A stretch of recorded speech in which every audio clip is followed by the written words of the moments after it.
Assalamualaikum Buya. Assalamualaikum warahmatullahi wabarakatuh. Saya hamba Allah mau bertanya. Saya merasa sangat sedih melihat berita di media tentang korban Semeru. Ada salah satu berita yang ramai, yaitu seorang anak bernama Rumini yang ditemukan meninggal dunia berpelukan dengan sang ibu yang sudah renta dan tak sanggup berjalan. Alih-alih menyelamatkan diri saat terjangan erupsi Semeru, Rumini memilih untuk mendekap sang ibu berjuang hadapi terjangan erupsi Semeru hingga meninggal keduanya.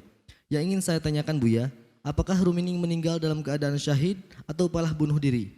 Karena kan Rumini bisa menyelamatkan diri kalau dia mau. Mohon jawabannya Buya. Terima kasih. Semoga si Rumi ini adalah ahli la ilaha illallah. Wafat dalam keadaan mulia. Dia termasuk man mata tuna nafsi wa duna ahlihi, mata syahidan. Dia menjaga ibundanya, jangan dikatakan dia membunuh diri. Sudahlah, orang sudah wafat, kita husnudzoni. Kita memang kayaknya sudah memang budaya hidup kita sudah jelek banget. Sama yang hidup prasangka buruk, sama yang meninggal juga prasangka buruk. Kita ini mau kemana? Kenapa hidup kita harus gaya-gaya semacam itu? Selagi masih bisa kita husnudzoni, kenapa kita tidak husnudzon? Kenapa harus pakai kalimat bunuh diri dan seterusnya untuk Rumi ini? Apakah Anda mengikuti jalan ceritanya lalu sampai terlihat dia itu bunuh diri? Anda ini kok komentar kok gampang banget. Jangan. Bisa jadi Rumi ini sudah mau menggendong ibunya dan tidak kuat dan sebagainya, pengen bawa keluar. Apakah itu tidak jihad? Apakah tidak mungkin? Mungkin juga semacam itu. Kenapa kok kita tidak tahu juga kok? Masih kadang-kadang. Kadang heran berita-berita begitu tuh kok aneh-aneh. Itu ngapain? Sudah tampak dia adalah seorang anak yang cinta kepada ibundanya, kemudian membela ibundanya, ingin menyelamatkan ibundanya. Kenapa tidak begitu? Lalu dia nggak sempat meloloskan dirinya. Kalau seandainya dia bisa lari menyelamatkan dirinya sendiri, meninggalkan ibundanya, mungkin jasanya selamat, tapi hatinya rusak sekitar itu. Mana cintanya pada ibundanya? Sakit batin, sakit hati. Dan dia ingin menyelamatkan ibundanya, mungkin mau ditapah, digandeng dan sebagainya, tapi belum bisa. Kemudian di luar sudah ada macam-macam, lalu bisa keluar lalu mati. Kenapa harus dikatakan bunuh diri? Hei ahli iman. Yuk kita semuanya biasa komentar yang baik deh kepada siapapun yang hidup atau yang mati. Kita ini sudah terbiasa dengan caci maki, olah-olahan, prasangka buruk. Mau apa hidup kita ini? Mau apa kita ini? Sedih kita sudah meninggal dunia, orang sudah meninggal dunia. Kok masih aja membicarakan? Nabi memerintahkan, kalau ada kebaikan sebutkan kebaikannya sudah.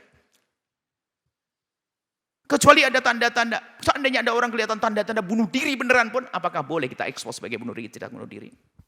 Kita tidak tahu di lahdzah akhir. Saat terakhirnya. Waktu dia mati seperti apa kita nggak tahu. Sudahlah, jangan ikut campur. Memang ada orang mati bunuh diri, ada orang su'ul khotimah, itu antara dia dengan Allah. Bukan Anda yang tahu, bukan saya yang tahu.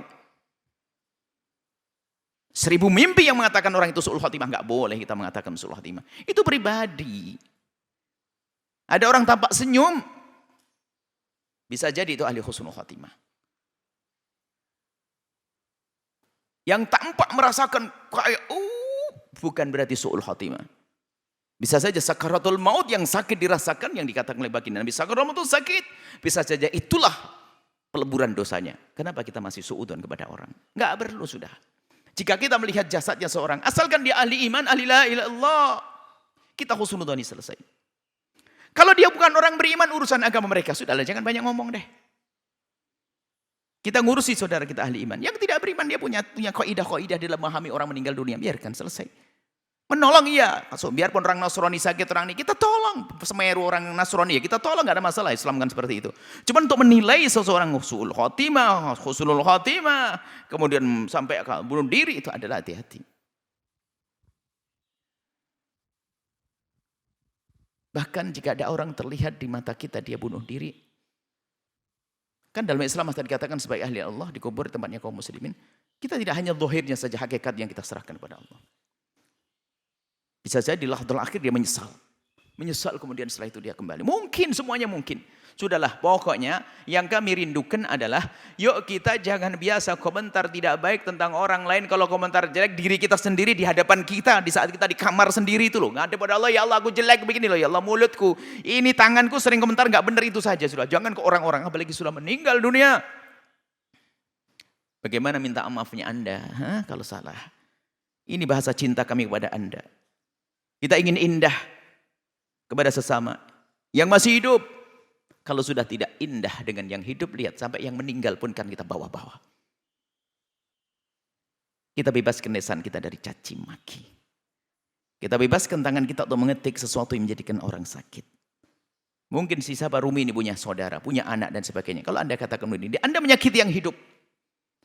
Sudah suudzon kepada yang meninggal akan menyakiti yang hidup.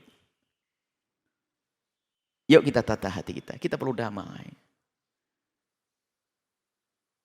Kita perlu damai. Hati yang indah. Berasangka buruk dengan sesama. Tolong menolong dalam kebaikan ya.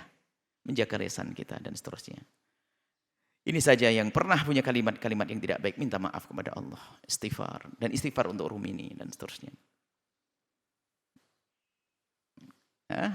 Jangan dilanjutkan, jangan biasa dengan begitu. Kemudian kepada media-media yang biasa dengan gaya viral-viral. Anda punya hitungan di hadapan Allah, hei hamba Allah. Jadilah membawa viral sesuatu yang bermanfaat, jangan sesuatu yang tidak baik. Ada hitungannya di hadapan Allah. Kalau Anda cerdas, hebat, Anda akan membuat sesuatu yang viral, yang bermanfaat. Maka itu adalah amal yang terus mengalir pahalanya bagi Anda. Jadilah orang cerdas, jangan menyebarkan sesuatu yang viral. Lalu itu adalah musibah buat Anda, itu kebodohan. Nuhibbukum fillah. Ini bahasa cinta kami untuk Anda semuanya. Wallahu a'lam bishawab. Sahabat Al-Bahjah TV, setelah menyaksikan video ini, jangan lupa bersolawat kepada baginda Nabi Muhammad. Shollu ala Nabi Muhammad. Allahumma sholli alaihi wa ala alihi wa sahbihi.